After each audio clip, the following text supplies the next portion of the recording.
Why are you the way you are? Shut up. One part environment, one part genetics. Hi everyone, welcome to Shelf Control. I'm Norm. I'm Lisa. And today we're talking about Takenoko. Talking about Takenoko. So this game has a gardener and a cute little panda bear. They come with little figures for those, and you're going to be growing bamboo, which comes in these little wooden pieces. You have a base and then pieces that will plug in 3 different colors, which is pretty neat. So as you're playing the game, you're going to get these little bamboo forests growing out. So your gardener tries to plant bamboo, and then the panda just comes around and eats the bamboo. So you're fighting against the gardener and the panda to eat. So the game will start with the panda and the gardener just sitting on the starting water tile, because bamboo needs water to grow. So you're going to be building out the gardens and growing bamboo on those gardens to meet certain goals. And everybody has their own tableau. And each turn you'll get 2 actions. They have to be different. They have to be different actions. So one is you can get a new tile. So you have a stack of random tiles here. You'll take 3 and you'll pick one to put down anywhere. The first tile can go anywhere around the water. After the first tile is placed, any additional tiles have to touch 2 tiles. They don't necessarily have to be the water one, but you can't have it touch a single tile. They have to be bordered on 2 sides by other tiles. And the other 2 tiles you don't pick, you can put them on the bottom in whichever order you want. And so if you place a tile next to the water, it's immediately what they call irrigated. So it will immediately grow a piece of bamboo of that color. Mm-hmm. And there's different tiles that have different, while we're talking about tiles, we might as well cover that. So you've got your pink for the pink bamboo, you've got your yellow for the yellow bamboo, and your green for the green bamboo. And so you'll be putting those out. And some of these tiles come immediately with improvements on them that if it has the little no symbol, that means that the panda can't eat the bamboo from that area. If you look in the picture, the field's surrounded by a fence, and so that bamboo is protected from the panda. If it has the little water symbol on it, you see that there's a pool of water in there. This is always irrigated, no matter where it is. It doesn't have to be adjacent to the water to be irrigated. And so you're going to have tiles that come with improvements, but a majority of them are like this yellow one that don't have any improvements on it. You just put it out. If it's irrigated, it will grow a bamboo. If you put that one out here, if we put this one out here where it's not connected to the main water source, it won't grow bamboo until it is irrigated. And there is one more tile that has what is that? The other one's fertilizer. So you got the fence so they can't eat. You got the water that's in irrigation. And you've got the fertilizer that every time this grows bamboo, it grows 2 pieces of bamboo. Up to 4. 4 is as tall as the bamboo will get. So anyways, the first action, you're just putting out a tile somewhere on the board.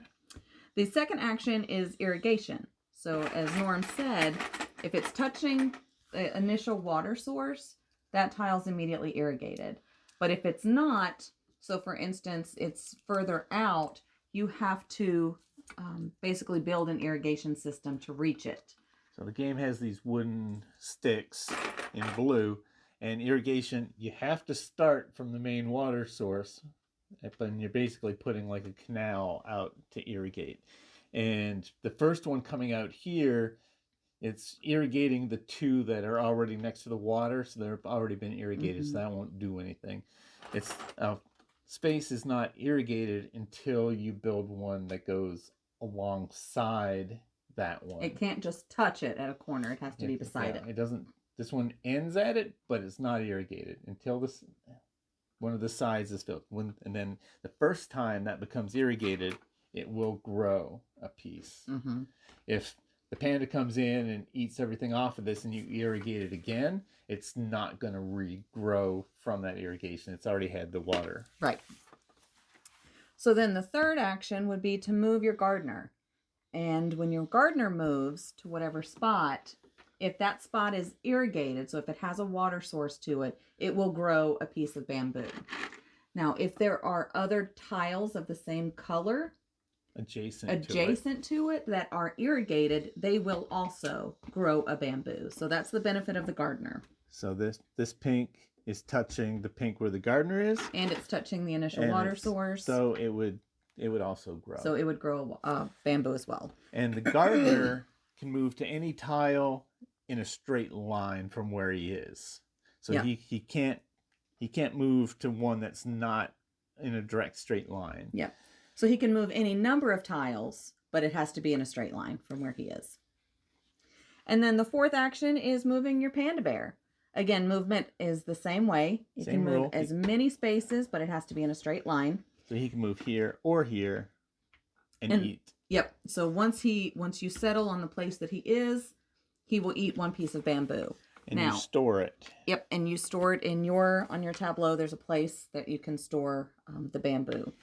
Now, he cannot land on a place that has a wall around it. He can land on it, but he can't eat that bamboo there. So I don't know why you would put him there, but you might be setting up for another straight line shot somewhere else, maybe. Yep. And then your fifth action you can take is drawing a card.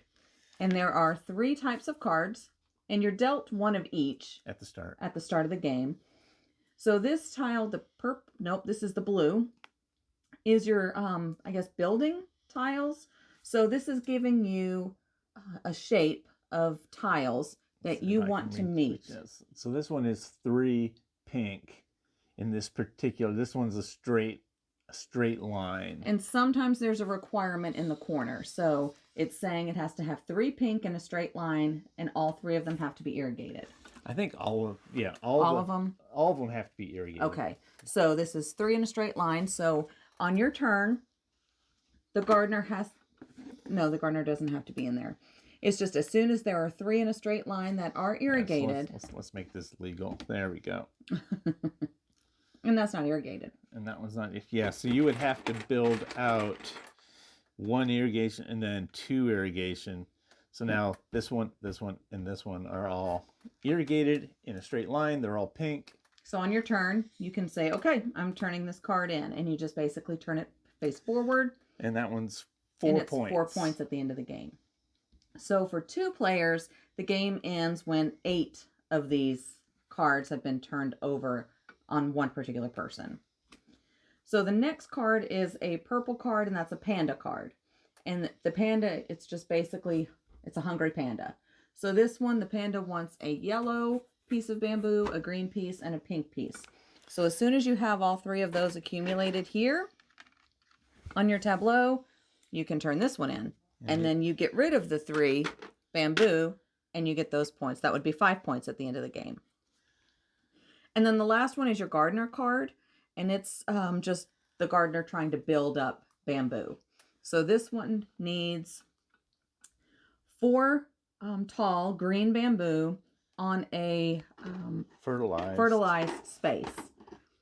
So I'll put one of these out, but we'll explain what that is in just a second. So you're trying, you're wanting to achieve this card. 4 tall is what he wants? Yep.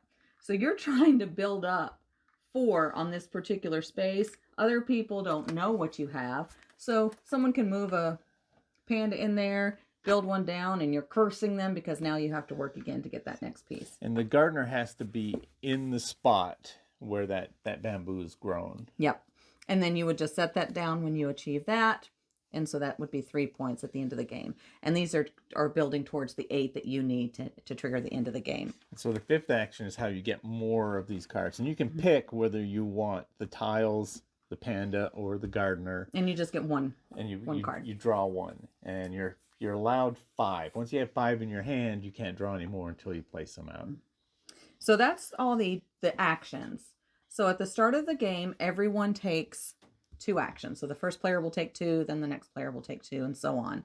Then when everyone's had a first go on the second round, you introduce the dice. It's a weather die is what they call it, because it has different weather conditions on it. So you'll roll that, and this is a cloud. So up here are the different weather actions. So if you roll a sun, you get a third action. Has to be different still. Mm-hmm. If you roll the rain, that means you can grow a piece of bamboo anywhere. It doesn't matter if that spot's irrigated or not. You can grow one piece of bamboo. And of course, it has to be the color of that particular tile. Next one is lightning. So there's a thunderstorm and it scares the panda. So the panda will move to any spot you want him to. Doesn't it does have to not be in a straight line. Yep, it doesn't have to follow the movement requirements. And he's going to eat one piece of bamboo off that spot to make himself feel better. And you get to take that and add it to your tableau. Now, you can't eat off of a space that has that fence around it. So you wouldn't want to move him there. But you can move him to any space and eat one piece of bamboo. Then the cloud allows you... So it comes with these circles. There's 3 of each type. The fertilizer, the watershed, and the fenced area.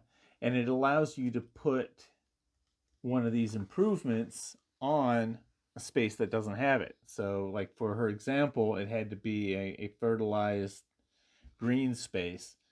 So this green space doesn't have an improvement. If you rolled the cloud, mm-hmm. then you would take the fertilizer and drop it on there, and it now has that improvement. The only rule for improvements is that you can't have more than one improvement on the spot. So once I put fertilizer there, I can't then put a fence around it and say that you can't eat from there. Right. And those that have the improvement already printed on the tile, you cannot add one of these to it either. So that is the cloud. And then the question mark is a wild. You can choose any of the others for that turn. You didn't describe the wind. I didn't? Oh, I skipped the wind. I totally skipped the wind. The wind allows you to do one action twice. So you get your 2 actions. You don't get any additional action, but you can pick the same one twice. And at first, we never thought that was beneficial, but it actually it can be. It can be very beneficial. Yep. To get done what you want to do. So, and again, the wild, you can just do any of these. So your pick. So I would start my turn round 2 forward, just rolling the die. I got a lightning bolt. So the panda's just going to move to a place of my choice, and he's going to eat some bamboo for that comfort food, because who doesn't love comfort food? And then I'll take my 2 actions. And so each player has 2 wooden discs that you just put on to show which actions you're taking. So. And then when I'm done with my 2 actions, if I have a card I can play at any time during my turn, I can play the cards. Once I'm done, it moves to the next player. Fairly quick game, fairly simple. The rules are super easy. You got your board that explains everything. And it comes with a cute little comic. Yeah, the rule book has a comic in there. Basically telling you how this originated. And it's basically all about the gardener complaining about having this panda that's eating all his bamboo. And so that's... So the artwork's just cute. It's cartoonish, but it's really cute. And the description of the rules that we gave are for the second edition. They did change some of the rules between first and second edition. They balanced some of these cards. I think they made the panda eating cards, some of them worth fewer points, so you didn't just keep hitting, just have the panda eat stuff and just keep getting those cards. Plus they made it so before the gardener didn't have to be on the spot that met the requirements. So they made some tweaks to the game. We haven't played it with the first edition rules, so we can't speak as to which we like better. And one of the rules we decided to take on, and it's by choice, right? You don't have to do it. It's it's one that they suggest in the rule book that you can can do. I think they suggested in the expansion rule book Okay. that you can. And we port just over. picked it up and now do it just in the regular base game. So if you have a set of all 3 different cards, it's an extra 3 points. 3 points, yeah. So if you get one of the blues, Oh. the purples and the reds. So if you have, for each set you have is an additional 3 points. So if you're ending the game with 8 accomplishments, goals, if you have 2 sets of these, that's an additional 6 points for you at the end of the game. And that can make or break you winning that game. And the reason that we decided to implement that rule, I think it's really big in the 2-player game. Yes. Because we played the 2-player game a few times, and I decided that I was just going to do the panda eating strategy. He went hard on panda eating. And she was doing... Oh. Our garden just got destroyed. Yeah, that's not on the weather die. No, we had our earthquake come in and destroy our... Oh, for heaven's sakes. Oh, well. And so I was doing the panda strategy, just eating up as much bamboo as possible, and then just drawing the panda cards, just because eventually I'm going to draw one that I've got all this bamboo piled up for. And here I'm going... She's doing... the blue. The terrain, wanting certain layouts. And so... But I'm the only one building terrain, because I'm not putting terrain out. He's planting bamboo and eating it, so it was gross. He won, obviously. So, yes, because, I mean... Because he ended up with 8 cards just of the panda eating. Oh, and the first person that gets... That triggers the end with the number of required cards gets a 2-point bonus. It's a bonus 2-pointer. And then everyone else gets 1 additional turn to finish their thing up. Yeah. So we decided to go with this new strategy to play implementation. And I tried the exact same thing. I was like, all right, I'm gonna try the exact same thing. I'm just gonna hit the bear and eat. And I got a lot of points, but she was able to get a good balance. So I think I won that was one. Was able to win because she got those extra points for meeting those requirements. And it might be less of a big deal in a multiplayer game, because if one person is just doing the panda, other people are still going to be placing tiles out as their actions, and they're going to be doing other stuff. And so it's your terrain tiles. You're still getting other people laying out tiles that might help you out, where in a 2-player game, someone can starve you out of that strategy. Which is very frustrating. And it's neat because as you have these objectives of these cards you're working for, I'm trying to build a 4 tall green, and he's trying to get 3 pieces of green bamboo so he can turn in his panda card. So he's constantly eating the bamboo that I'm building, and he doesn't know what I'm working for. I don't know what he's working for, but we're ready to kill each other at that point because we're sabotaging each other. Yeah, so I think we're ready to talk about what we like and don't like. We're already edging into that territory. So, well, that is the rules. We did cover all of that. So what do you like?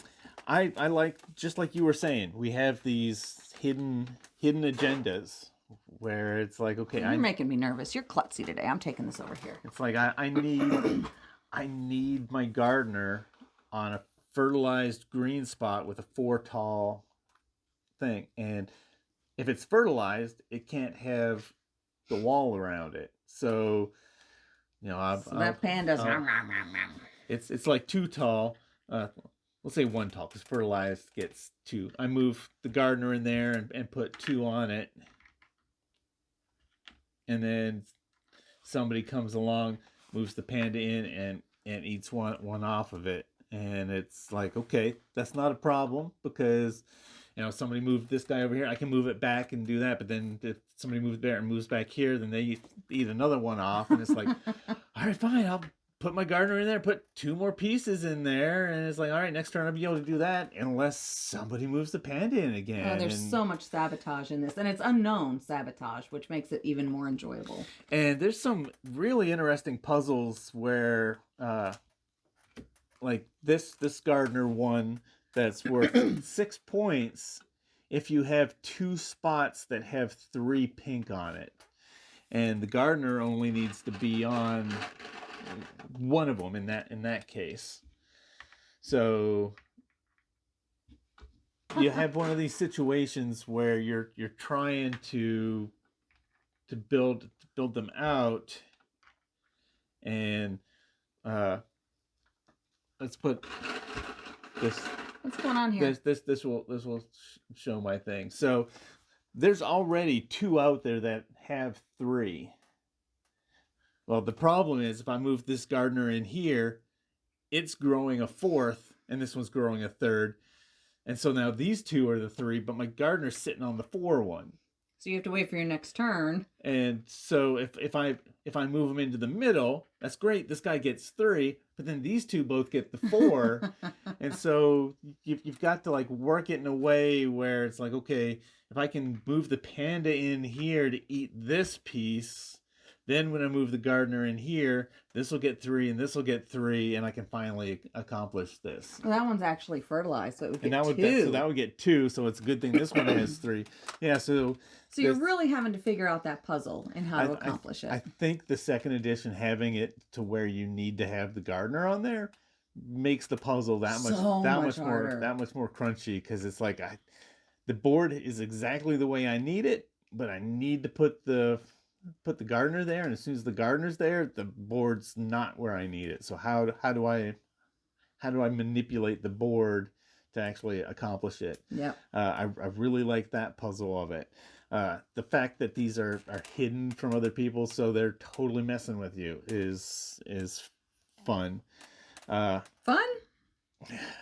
Well, the game wouldn't be much fun if you could just accomplish what you wanted. That is true. You ruined everything in the nicest way.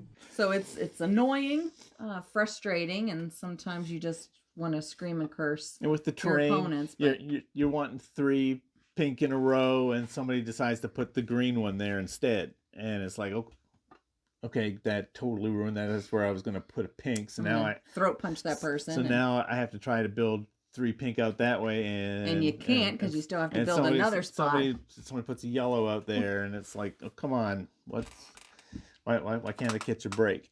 And the more players you have, the more frustrating it gets, because you have so many different hands that are messing you up. Everybody's working towards different goals, and it's fun. That's a lot of fun when you have that.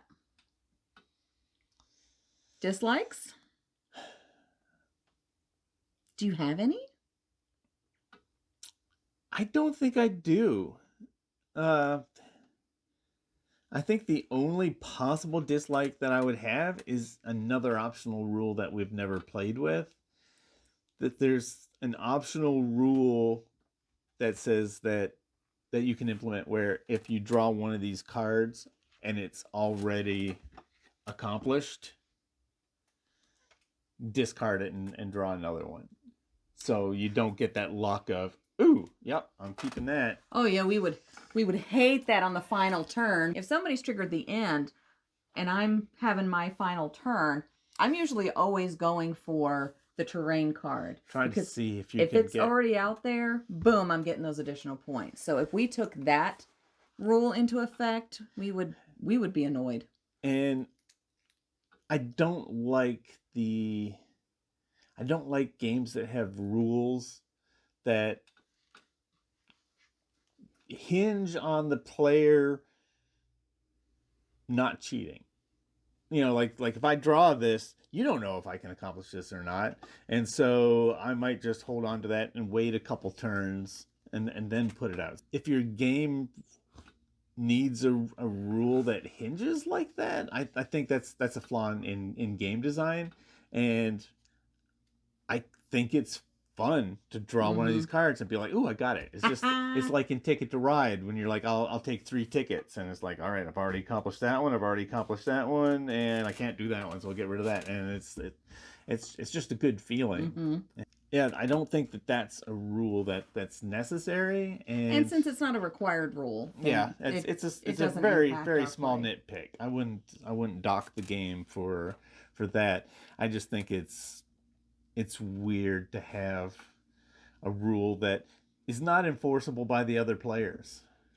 It's like you have no idea of what card I drew. You just have to trust. Yeah. And then later on, I could play that card and you'd be like, I think you drew that out of the cards. Like, well, you can't prove it, and then the game falls apart. And I mean, who wants to play a game with people like that? I don't. I'm in a game to have fun. So there is an expansion for the game. It's Takenoko Chibis. So this introduces a female panda and baby And some pandas. baby pandas. So, and it's got a few changes to the game. We haven't really incorporated this in yet. We haven't played with the expansion. They're super cute, and I'm looking forward to incorporating it. But we're still enjoying the base game. That we're fine to not introduce it just yet. Reading the rules, it's not a huge addition to the game, so I think it might be one that, if we like it, it might be one that stays in and doesn't increase the teaching load for other people, because the base game is pretty simple. It's all laid out for them on the player mat, which is another thing I really like. Another change from the first to second edition that I think is kind of weird is when you did the irrigation action before, you would just take the irrigation and you would store it on your board. And then later on a turn, you could put it out. And so you would just accumulate the irrigations here. And so then it's like, I need three pinks in a row, and I need them all to be irrigated. Well, there, I put that down. Now I can just go boom, boom, boom. Oh, no, that's no fun. Yeah, having to put it out the turn you get it. Same thing with the improvements. You could store improvements on your board and put them out when you wanted them. I like this way better. I kind of like this. I kind of like this better. Because you don't know how the map's going to go. You don't know how the terrain is going to build on itself, and so you may irrigate a spot that you think will be great. You're anticipating getting 3 pinks in a row, so you're planning out and go ahead and irrigating them. And then on someone else's turn, boom, they're putting a green down, which has sabotaged your opportunity to get 3 pinks that you've already worked so hard to irrigate. And so that's fun. You're now having to start over with the irrigation as well. Yeah, I like the second edition rules far better. Let's give some scores. Scores. All right, 0 to 7. We do a 0-7 just for basic gameplay. The mechanics of it, whether we think there's any flaws, any room for improvement. What do you think? I'm giving it a 7. I'm going to give it a 7 as well. It plays really, really well. It's laid out simple. For such a simple game, I mean, we've talked before that the designer had to, in his head, already know if it was going to be pandas and gardeners and bamboo. Yeah, this isn't a game where it feels like the theme is just pasted on an abstract game, even though this really is an abstract game. It seems like such a natural fit for a gardener growing bamboo and a panda eating bamboo. I don't know what other idea the guy could have in his head when he was designing this game. Yeah, and the cards just play so well into it, so it gives you an excuse for a cute little panda figure. And who doesn't want a cute little panda figure? So yeah, I don't think that there's any improvements needed. I mean, the components, again, it's just a little cardboard tableau, but it has everything on it you need. There's no need to make this fancy.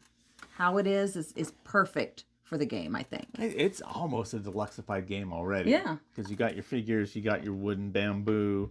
Your irrigation pieces are wooden pieces. Yeah. And as you're playing, you're getting this little bamboo forest out on the table. This is one that when you're playing, people walking by might be like, "Hey, what is that?"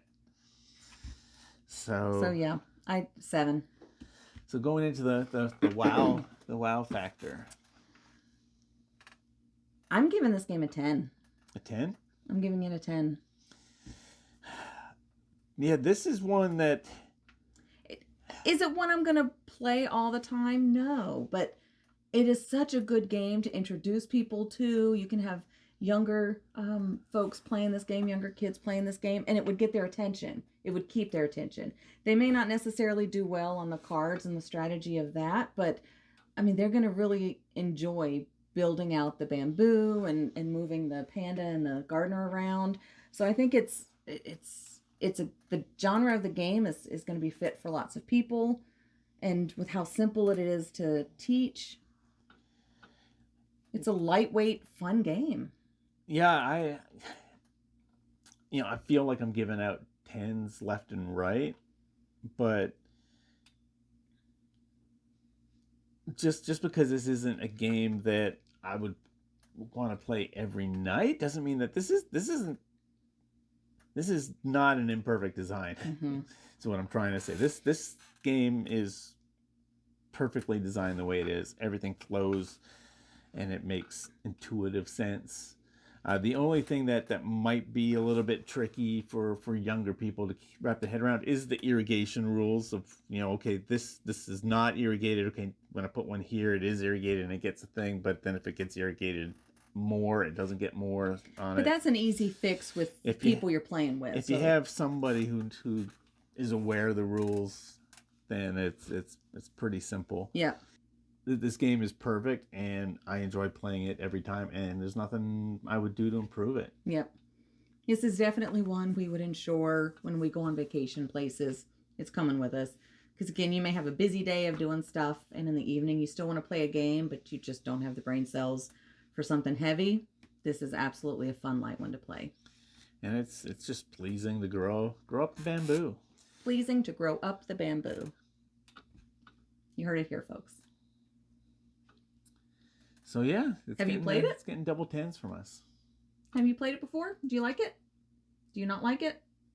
Are we crazy for giving it a 10? Do you prefer first edition to second? Looking online, I was like trying to find, okay, what's the consensus from people on Board Game Geek? We have a first edition, don't we? We have a first edition because at the used bookstore, they had both first and second edition for under $8 each, and so I picked them both up. We played this one first. I don't know that I would bother trying to do the first edition. So yeah, not with the changes that we've learned about from the second. So how's that for shelf control? Okay, get 2 copies and then get rid of one of them. So well, does that mean we're not getting rid of this one? Oh no, I'm keeping this. I'm keeping this. Yeah, I'm totally keeping this one. There's so many situations where I can see busting this one out. Absolutely. And this is one we would suggest for even our most avid gaming friends. Let's play it. Yeah, I seem to be gravitating towards these games that just have the simple rules and the complexity and how those rules interact with each other. Yeah. And this it's a good puzzle. This is that. So are you going soft in your old age, buddy? I think I'm starting to come to the conclusion that just because something might not be my favorite game doesn't mean that I can't appreciate the game for being perfect like it is. Yep. And so agreed. This isn't my favorite game. This might not even be in my top 10 games. As we get more games reviewed, we're going to reevaluate our top 10 so far. Yep. There may be 10 out of 10 games that I've reviewed that aren't going to be in my top 10 because they're not my favorite game. There might be a game that has flaws that are just annoying, but I enjoy the game so much that it's in my favorite just for theme or whatever arbitrary choice that I make with whatever I'm feeling at that time. And so I don't want to give this a lesser score and mislead somebody who might love this kind of thing. Yeah, it's a really good game. So there you have it. We are not showing any shelf control on this one. No, it's going up here. Oh, where do you? No, here. Wait, no. That's horrible. So, it's just put it right up there with cartographers. It's the wrong way, and we'll get it. We got it. There we go. We're slowly filling this up. And even though these are just the lids. I don't think Lisa would appreciate if we just kept these shelves empty and as we reviewed put them up because we've got these board games laid out on the floor. And I just want my basement back. We've had too many issues. As much fun as it would be to see this slowly over time fill up, It would not be fun. It would not be fun watching this slowly over time empty. So Happy wife, happy life, and we need to get these games back on the shelves. But all right, we don't know what our next one's going to be, but hope you stick around. And this one was not one of the 8. We got two left of the random 8, but we wanted just to get one, some right? more plays of those. Definitely need to get Thunderstone to the table, but no, just hummus. But we got haggis, but we got a lot of plays in of this and really enjoyed it, so we thought we'd throw this one in the mix as just part of the non-randoms. So as we play games, we're still trying to get the random ones nice and played, so we have a good understanding of those refreshers, and then we still find ones that we're like, all right, let's just throw this in. We want to talk about it. Yep. So as long as he stops getting new games, we can really focus on the ones we have and get those reviewed. But this was a recent purchase that we had to get out there. So if you like what we're doing, if you're enjoying us going through these older games rather than the hot newness, give this video a like, subscribe, hit the notification bell so you get more. I like doing the old stuff instead of the hot new. I do.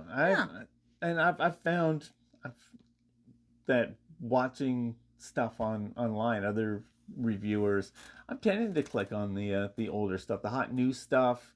I'm starting to get in the mindset of I'll let time decide which ones are good. We'll find out when we play them anyway, because we're probably getting a lot of the new ones. Because you're going to find with a lot of these older games, they're ones that I picked up when they were the hot newness, and maybe they've cooled. Yeah. And so... like Tammany Hall, you think that needs to get a whole lot more attention than it does. That needs more attention. And it's an older game that people are sleeping on. That's a shame. If you like us doing this older stuff, subscribe. If you know other people, share it. Well, we're not very good at the self promotion here, but we've collected 100 subscribers, people who are enjoying what we're doing, and which is amazing. It's awesome. We think it's great that we're finding some people. So thanks for tagging along, and we hope you stick with us. We'll see you next time. Bye. Bye.